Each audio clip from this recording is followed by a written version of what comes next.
Imagine a vibrant Rome, full of political intrigues and power struggles. Now picture men like Lucius Cornelius Sulla and Gaius Marius, who were allies at one moment and then became fierce rivals, capable of completely transforming the course of Roman history. These leaders were not merely soldiers or politicians. They represented different visions for the future of an empire that, at the time, hadn't even dreamed of becoming as grand as it would later be. Today, we're diving into an epic journey full of twists, conspiracies, surprising victories, and extreme decisions that shaped Rome's destiny. Throughout our narrative, you'll feel the tension on the battlefields, see the bustling streets of the Eternal City, and understand how the ambition of one man, Lucius Cornelius Sulla, opened doors that could never be closed again. But before we dive into this incredible story, make sure you're subscribed to our channel and hit the notification bell so you don't miss any of our videos filled with historical curiosities about ancient Rome and the Empire. Can you imagine what it was like for a young aristocrat, yet without great wealth, in a city that exuded ambition at every corner? If you want to find out, get ready. It is in this very scenario that Lucius Cornelius Sulla's determination was born. A divided Rome and Sulla's roots. To understand Sulla's life, we need to dive into a Rome full of contrasts. There were patrician families that held immense power, but there were also those that, despite being noble, were financially fragile. Sulla's family fell into this second group. Nevertheless, from an early age, Sulla demonstrated a unique charisma.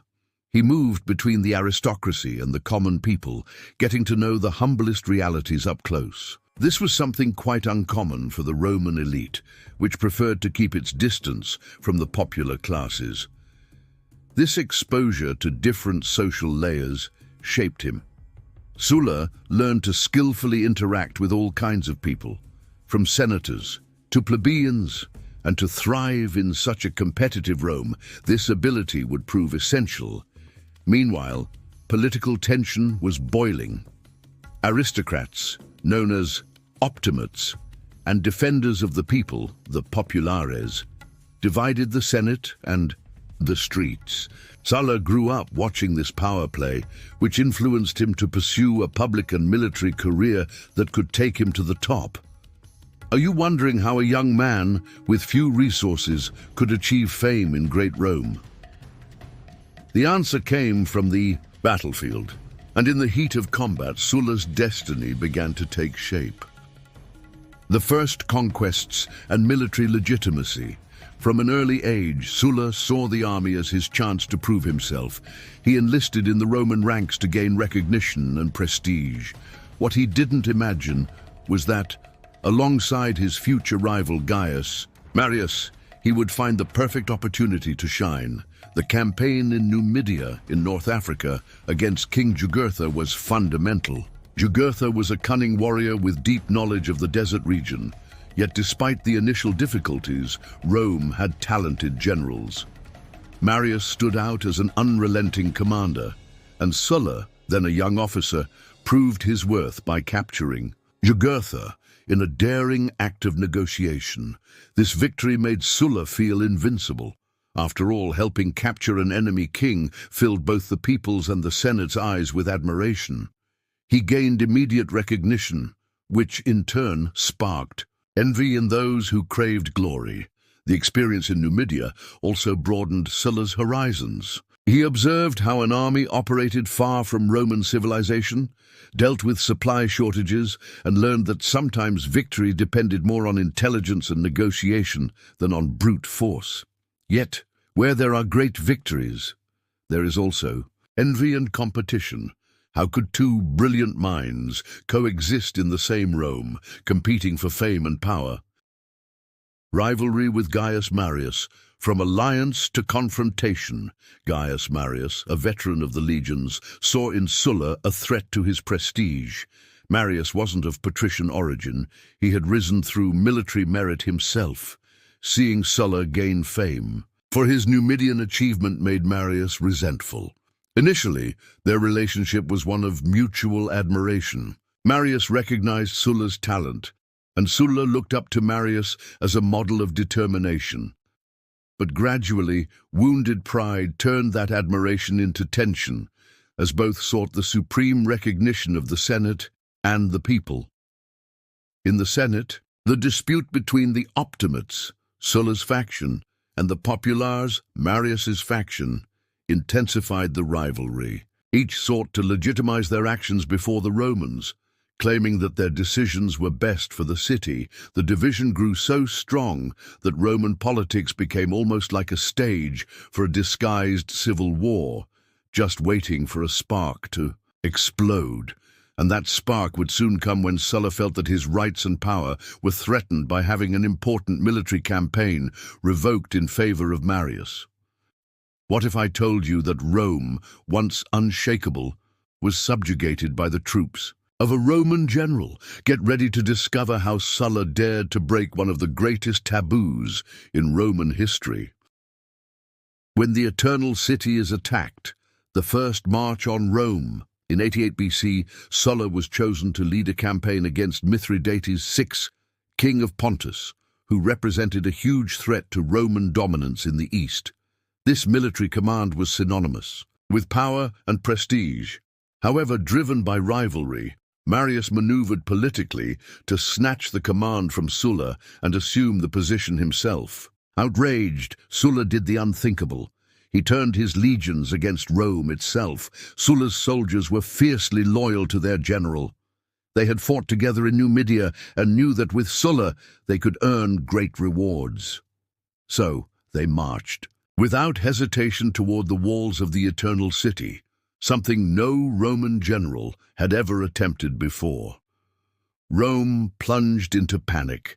There was no legal precedent for using the army against its own people. For the first time, the city discovered that its legions, forged to conquer the world, could also destroy everything if they fell into determined hands. But how did Rome react to this shock? Senators, populares, and optimates clashed. What was at stake was the future of the Republic itself. Want to know how this power struggle unfolded? The political war and the role of the factions. Upon entering the city, Sulla not only confronted Marius, but also the entire political structure that had kept Rome stable for centuries. The populares found themselves cornered, and the optimates saw an opportunity to seize complete control. Sensing the danger, Marius fled momentarily to regroup, and tensions exploded into armed clashes in the streets. The bravery of the Romans, once united against external foes, was now divided in loyalty to the competing generals. During this period, alliances formed and dissolved as quickly as the wind. Many senators switched sides as events unfolded. Instability gripped the Senate, and the people, confused, didn't know whom to trust. It's chilling to think that, in this moment of chaos, Rome was on the brink of a political and social collapse. The seeds of a new civil war had been planted. By the way, if you're enjoying this journey through Roman history, don't forget to hit like and comment below on what surprised you the most about this rivalry. It helps us continue bringing deep and engaging content. But the story doesn't end here. Do you think Sulla rested after dominating Rome? The real storm would come when he returned from his campaigns in the east, only to find the city once again in enemy hands. Sulla's return from the east and the civil wars. While Sulla set out to confront Mithridates VI, Marius was reorganizing in Italy. With the support of Lucius Cornelius Sulla and other popular leaders, he regained control of the city, retaliating against Sulla's supporters.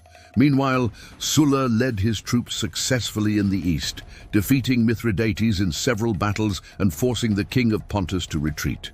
However, despite his victories, Sulla never forgot what was happening in Rome. Upon learning that Marius and Cinna were in power, relentlessly pursuing his allies, Sulla decided to negotiate a quick deal with Mithridates and return to Italy with his army. It was time to settle the score. In 83 BC, his legions landed on the peninsula once again, and there began a new civil war, even bloodier, as Rome was once again divided between two strong leaders determined to win at any cost. How do you resolve such a ruthless civil war?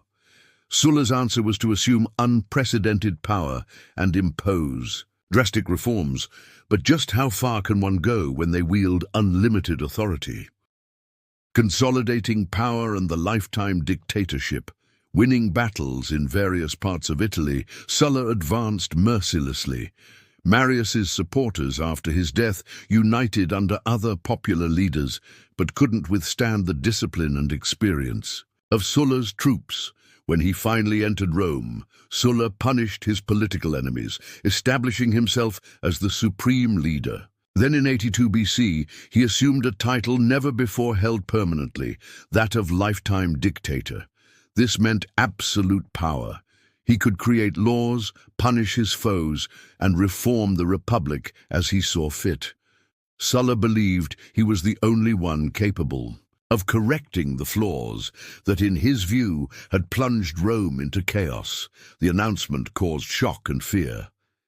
Many Romans who had once supported him began to doubt his intentions. After all, the Republic had always valued term limits and collegiality in offices to prevent the excessive concentration of power in one individual. Did Sulla manage to implement his vision of order without resistance? And how did he deal with those who dared oppose his new laws? Get ready, because this part of the story is as dark as it is shocking. Reforms, proscriptions, and the price of power. Shortly after declaring himself lifetime dictator, Sulla initiated a wave of reforms to strengthen the optimates. His measures drastically reduced the power of the tribunes of the plebs, deeply angering the popular faction, which was used to having that figure as their defender. At the same time, he created the infamous system of proscriptions, lists of enemies of the state. Any name that appeared on these lists could be killed without trial. It was state-sanctioned terror, creating an atmosphere of persecution and fear. The assets of the proscribed were confiscated and distributed to Sulla's allies, establishing a network of favoritism and ensuring loyalty from many. However, this cruel method cost many lives and left a trail of hatred. These acts permanently stained Sulla's reputation. Even so, he believed he had to act with an iron fist to prevent another civil war. Ironically, his extreme decisions only paved the way for future generals to do the same. And how do you react when a figure so feared simply relinquishes the power he seized by force and fire? Sulla's twist surprised everyone. Let's understand how this final act unfolded. The surprising resignation and Sulla's final years. In 79 BC, unexpectedly, Sulla announced that he would resign from the position of dictator. Many believed he would never relinquish power, but after reorganizing the Senate and the laws, Sulla felt he had completed his mission. He retired to the region of Cumae, where he spent his final days enjoying luxury and tranquility. Despite being far from Rome, his influence was still felt. The senators knew that Sulla, even in retirement, remained an imposing and powerful figure. During this period, he dedicated himself to writing his memoirs, attempting to justify his actions and leaving a record for posterity about the turbulent days that transformed the Republic. In 78 BC, Sulla passed away, marking the end of a violent and abrupt era. However, the changes he made continued to impact Rome for many years, steering the course toward the rise of other ambitious generals, such as Julius Caesar. In the end, the lingering question remains: what did the world learn from Sulla? Were his actions merely acts of tyranny, or did they serve a purpose that remains etched in Rome's history? The enduring legacy and the road to the empire.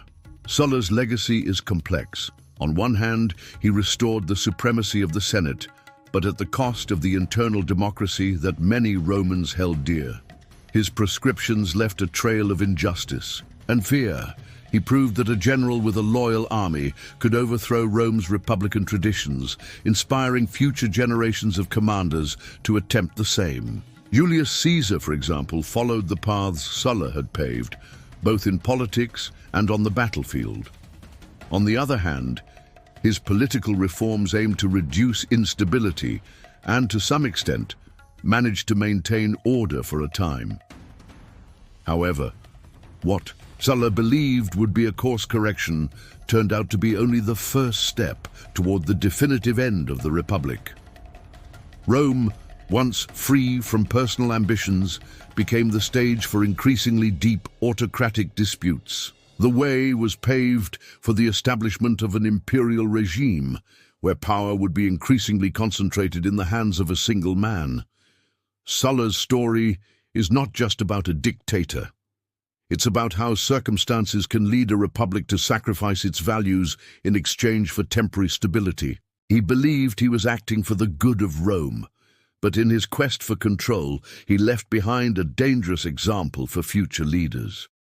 If you enjoyed this journey back in time and want more fascinating stories, subscribe to the channel, hit like, and share this video with your friends.